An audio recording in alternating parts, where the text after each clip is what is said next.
UzAuto Motors korxonasiga xush kelibsiz. Sizni tashrifingizdan mamnunmiz.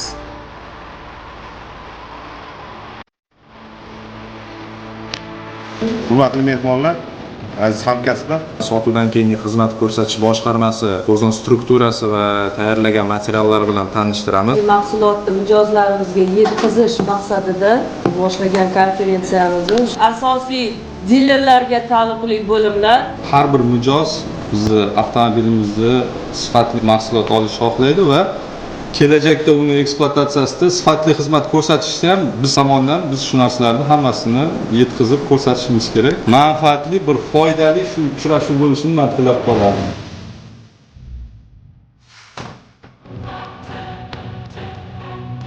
Birinchisi 12'da 2 yilga ko'chirish va to'g'ri.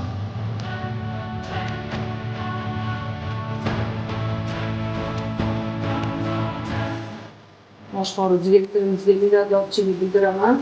Bizni tekshiruv jarayonimiz inson faktori bilan bog'liq. Murojaatlarni birinchi o'rinda shu kafolat muhandislari. Hozirgi kunda bugun mana diler korxonalarimiz bilan, zavod mutaxassislarimiz bilan ichki bozorda aniqlanayotgan muammolarimizni muhokama qilish maqsadida, mijozlarimizga sifatli mahsulot yetkazib berish maqsadida konferensiya uyushtirganmiz. Kelajakda samarali va raqobatbardoshlikni saqlab qolish maqsadida bu konferensiyamiz davom etmoqda. Mana shu Alisovdagi haligi sifat nazoratchilar assoda safarlarni boshqaradi. Очень хороший показатель по джему. Вот этот двигатель получается литр.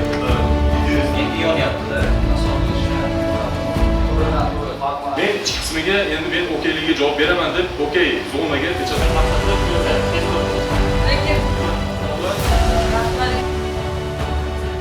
bemalol 240 ming kilometrga yurib berishi mumkin.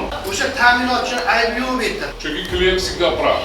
O'z tomonga yuramiz. Bu konferensiya juda keng qamrovli tashkil qilingan bo'lib, zavod mutaxassislari tomonidan ko'rsatildi, belgilab berildi. Kelgusida shunaqangi uchrashuvlarni, konferensiyalarni birlashib hamkorlikda tez-tez o'tkazib turilsa, yana ham sifatga ishlab chiqarishga e'tibor kuchli bo'ladi va mijozlarga sifatli mashinalar taqdim etiladi.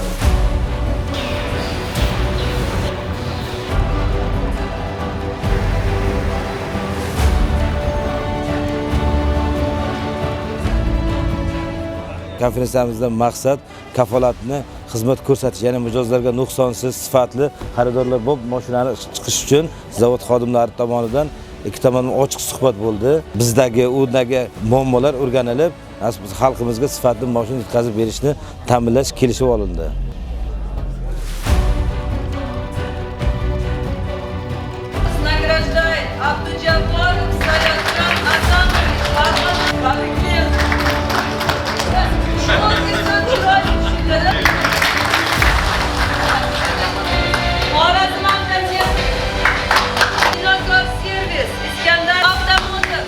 Kelajakdagi ishlarga hammaga omad va muvaffaqiyat tilayman. Sog' bo'ling.